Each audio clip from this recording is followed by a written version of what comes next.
Are you interested in how long it takes to make a friendship? The answer might be a little discouraging, but it can also be inspiring in that even though it's a higher number than you might want it to be, it does remind us what our brains need to remember, and that is that every friendship starts at 0, and then we have to log the hours. There's just no way around it. There's 3 requirements to all relationships, and it's consistency, positivity, and vulnerability. And there's a ton of videos I do on that. But at the end of the day, if we're not spending time with each other, then we can't do the other 2. So if we don't have consistent time, we can't share stories and reveal and be vulnerable, and we can't end up feeling good and laughing and building memories and being empathetic and doing all the positive feelings and walking away feeling good. We have to have that time together. Everything else is built on it. And so there's no way around this consistent factor. It's what helped us bond quickly when we were kids. It's why, school, it's why it felt automatic. We always say, I wish it could be as easy as when I was a kid making friends. And it's not that friendship happened automatically, it's that consistency happened automatically. And nowadays, we have a few locations in our lives where we might be consistent.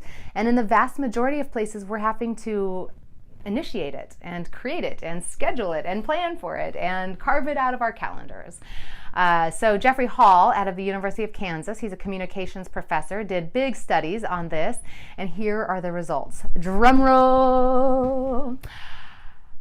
Yes, 50 hours for us to go from meeting somebody to feeling like we're casual friends, and then 90 hours to feel like we're real friends, and then 200 hours before we feel like we're close friends. 50, 90, 200. Those are pretty high numbers. If you think about getting together with somebody you've met and you meet them once at a coffee shop for an hour and a half, you think about how many of those you would have to do to get to 50 hours. That's a lot. That's a lot. And most of us give up way before then. We tend to be like, I've hung out with her once or twice and I'm not feeling it. We aren't best friends yet, or it's not like fast enough. And so we kind of just give up for lack of ever putting in the hours and the time. His study shows that we have a 50% chance, once we've hit over that 80 to 100 hour mark, we have like a 50% chance that person's going to become a really, really, really close friend.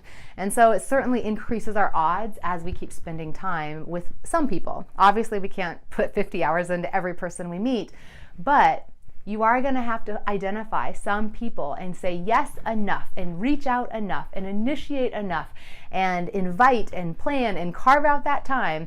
You're going to have to find a few people that you're going to say, I am going to say yes frequently enough to help us put those hours in.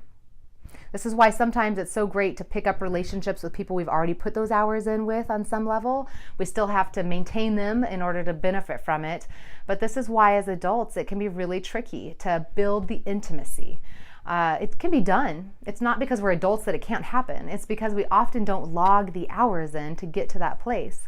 I'm a very big fan of, coffee dates, lunches, those are great.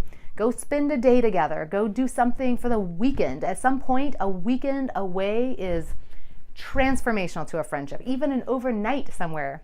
Remember slumber parties when we were kids? Do it as an adult in a different way, but yes, let's go do a getaway. These log big hours for us, and they create memories that our brain has it's a different kind of a memory than when we go out to eat with somebody. That's not, we remember it, but it doesn't create this memory, right? So the things that help us build those hours and make those hours meaningful and fun, so important. Those are really big numbers in my opinion. I have found that with most of the women I've anecdotally interviewed, is it usually takes us at least 6 to 8 times out with somebody before we feel like we're friends. And so obviously we're all working off different definitions of friendship here, and so that's part of the discrepancy. But just keep in mind, no matter what numbers we use, you have to keep doing it. You have to repeat it. Repetition is the name of the game. So 50, 90, 200.